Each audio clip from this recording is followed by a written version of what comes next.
ரீசெண்டா சவுக்கு சங்கர் அவர்களை வந்துட்டு கைது செஞ்சிருக்காங்கல்ல, இது நியாயமா? இத பத்தி உங்க கருத்து என்ன சார்? நியாயம்னு எப்படி சொல்றேன்னு தெரியல எனக்கு. இது வந்து ஒரு பத்திரிகை அடக்குமுறைன்னு தான் என்னோட கருத்து. ஓகே.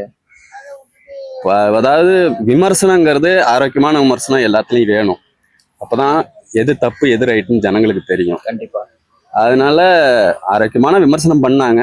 அது அவங்களுக்கு பிடிக்கலையாட்டிருக்கு அந்த விமர்சனம். ஓகே. அதனால இந்த கைது நடவடிக்கை. அவர் இது முத தடவை கைது நடவடிக்கை இல்லையே, ஆமா.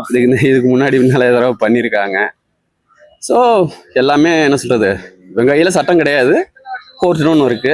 அங்கே போய் அதுக்குண்டான தீர்வு எடுத்துட்டு வெளியில வருவார். அது நியாயம் இல்லைதான் எனக்கு தோணுது. ஓகே. அவர் என்ன ஒன்றா பேசியிருக்கலாம் பொலிட்டிக்கலா, ஓகே. அது அவருடைய உரிமை. ஒரு பத்திரிகையாளராக அவருடைய செயலை பண்றாரு. அது முறையா என்ன நடவடிக்கை எடுக்கணுமோ அதை எடுக்கலாம். அதை விட்டுட்டு ஒரு பெரிய தீவிரவாதியை போய் கைது பண்ற மாதிரி அவ்வளோ ஃபோர்ஸு அவ்வளோ ஏன் கிரியேட் பண்றாங்கன்னு தெரியல. அப்போ அவர் சொல்றது எல்லாமே உண்மையா அப்படின்னு மக்கள் நினைக்க தோணுது. ஓகே. இது ஒரு பத்திரிகையாளருடைய சுதந்திரத்தை பெரிதும் பாதிக்கப்படும். இது தவறான முன்னுதாரணமா ஆகும். ஓகே. அது என்னுடைய கருத்து.